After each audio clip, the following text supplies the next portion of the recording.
Guys, magandang hapon. Welcome po sa ating munting channel. Update ko lang po kayo dito sa ginagawa ko. Ito na guys, may pinto na. Ayan o. Yan. Tapos dito sa loob, andyan na o. Oh. Pwede nang tulugan to kasi may ano na rin, may bintana na rin. Yun o. Nga pala, hindi ko pa na-upload yung nag-flooring kami dito. Pasensya na mga idol, mahina kasi yung signal ko kaya nakailang araw na akong hindi nakapag-upload. Abang na lang kayo mga idol. Ayan na siya, 2 kwarto na ito mga idol. Ayan o. Ito yung sinasabi ko medyo malaki-laki. Yan. Yan. Ay, dito pala yung kalat ko. Yan, ito na siya. Yung ceiling, paglalaanan pa ng konti ng budget to kasi nasagat na si Bossing. Ito yung sinasabi kong magtira ko ng daanan niya papunta ng CR. Ito yon, yan. Kasi hindi ito yung CR niya. Oh. Diyan pa yung mga gamit ko.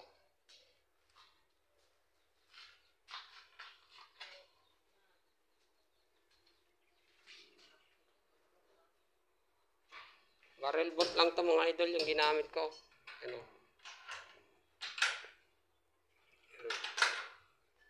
Tapos meron siyang pwedeng sa alarm ng padlock dun sa labas. Ano?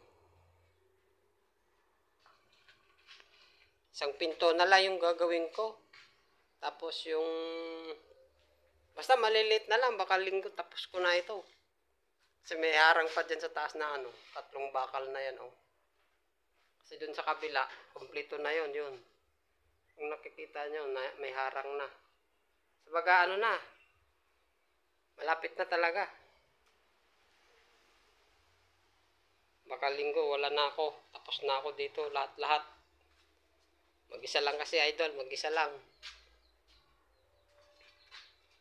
O, tingnan mo yung bintana niya. Old model. Pero okay na yan. Kahit di padlakan yan. Kasi may barrel bolt dito yan o. Yan. Ganun lahat-lahat yan. Mayroon mga ano na. Bumili na ako ng pang ano niya. Kasi dito, kailangan niya ng kandado. Meron na rin. Pati dun sa mindor niya. Katong isa. Yan. Malaki na rin. Kahit king size na ano dito, kama, kasya. Ano? Dito ko nilagay yung pinto kasi pag tinabi ko doon sa kabila, merong ano, bintana dito. Ito, nakiusap naman ako. Sabi niya, okay lang daw kasi kwarto lang naman nga mali ito. Tapos ito, ang purpose kasi dyan para may hangin. Sabi nga niyang una, maliit lang. Kaya ginawa ko, nilakihan ko ito. Itong pinakabintana. Ito yung pinakamalaking bintana, guys. Yung isa, malaki rin yun. Kaya lang pahaba. Yan yun sa kwarto niya. Ano natin. Yan o. Tukod-tukod lang kasi yun ang gusto niya. Kasi hindi naman daw pang matagalan to. Sabi nga niya, ako na lang nag-discarte kung paano ko gawin. Ayan, nagawa na. Okay naman sa kanya. Ayos na daw. Basta ano lang, safety lang sila dito. Kunting-kunting kimbot na lang, mga idol. Tapos na bumili siya ng isang yero. Ayan, ay, 2. Lalagay ko dyan, oh. Kasi masyadong ano yung anggi ng ulan.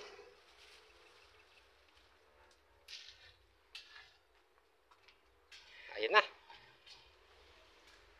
Update lang po mga idol.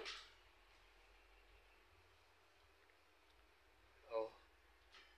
Tapos ito, flooringan ko ng konti ito kasi pangit. Nabitin kasi kami nung nag-flooring kami dito. Hapon na kaya hindi namin natapos. Tsaka yung plywood ko, sakto lang. Meron pang matira mga ritaso. Bahala na sa anong gagawin niya. Pero kompleto na lahat yan. Ito na lang isang tirahin ko bukas. Kasi ngayong araw, Dalawa yung bintana na nagawa ko. Ayan, nakakabit na yan. Bago lang yan. Kanina lang. Tapos yung isa doon, oh. Yung maliit na yan. Tapos ito. Take note mga idol, ano to lahat yung ginamit ko? Thick screw. Yan, kasi pag gamitan ko ng rivet ito, blind rivet, pwede naman. Kaya lang, mas malaki gastos niya doon kasi ang blind rivet, pag nasira yun, hindi mo na magagamit. Ito, pag tinanggal mo ito, itong thick screw na ito, pag tinanggal mo yan, pwede mo pang gamitin yan, lahat ng yan. Basta mayroon ka lang pangtanggal na barena. O kahit ano nga, tornilyo na 8. Kapag tinanggal mo yan, buo pa yung plywood yan. Pag rivet yan, pag tinanggal mo na yung ulo ng rivet, wala na, hindi mo na magagamit. Kailangan mo pa kasi barinahan yon. Ito, babarinahan mo, pero pa-reverse na kung tanggalin mo itong mga thick screw na ito.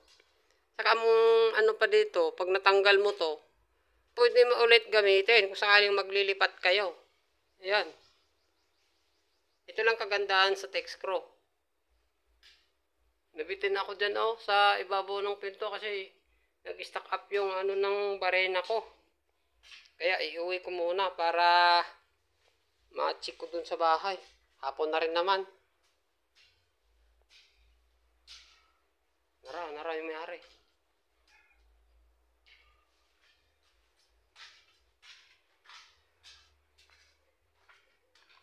Set up mo dito sa inyong lugar, bay. Nara yung may-ari, yan. Set out sa mga Bisaya diha. Bisaya po din eh. Sightseeing tayo mga idol dito sa sa irigasyon. Kasi nalilibak ako pag sumisilip ako dito. Marami kasi isda dito. Ayun, mataas ngayon Sana mayroon. Nagtago kasi. Ayun, mataas ngayon ang daloy na tubig. Ang linaw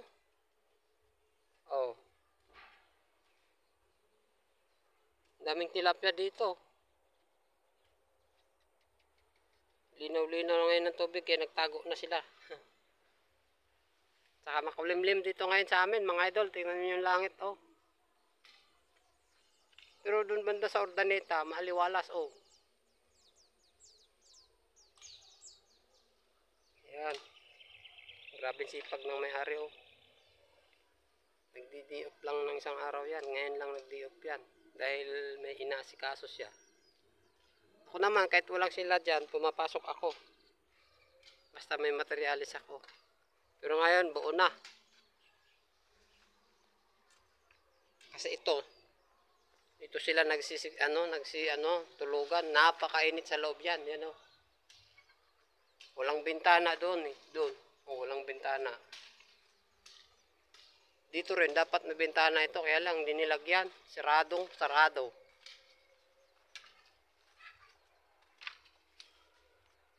Yan.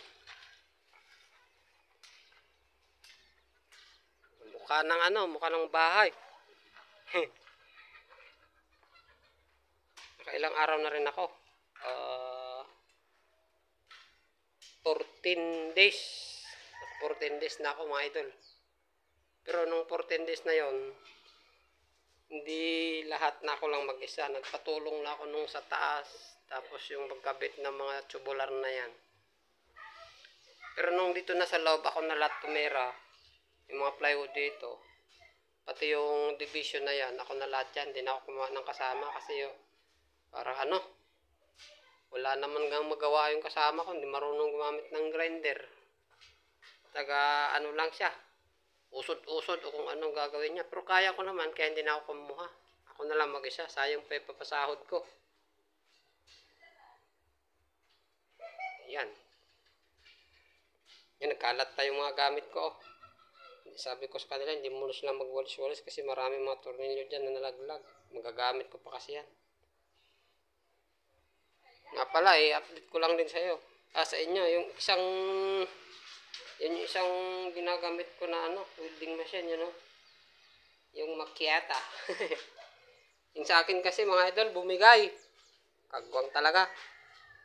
Hindi ko alam kung anong sira nito. Bigla na lang may pumutok sa loob. Ayan Yan. Meron magkalat pa yung mga gamit ko pero madali lang naman ipunin na mga yan. Alam ko naman lahat ng gamit ko.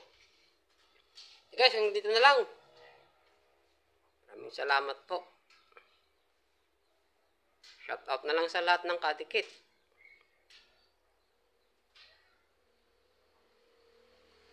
Ayan. Kaya ako hindi sinagat sa taas yung mga idol, yung open na yan. Kasi ang purpose niyan, sakaling may hangin pa rin na papasok. Kasi plywood lahat yan, Buti sana ko amakan, malamig. Yan, pag sarado lahat, wala ng hangin. Ayan yan yung ng hangin kung sakali, yan. Yung sa taas na yan. Tapos ganun din dun sa kabila. Ayun. Pero kung gusto niya mag-ceiling, pwede rin. Yan na.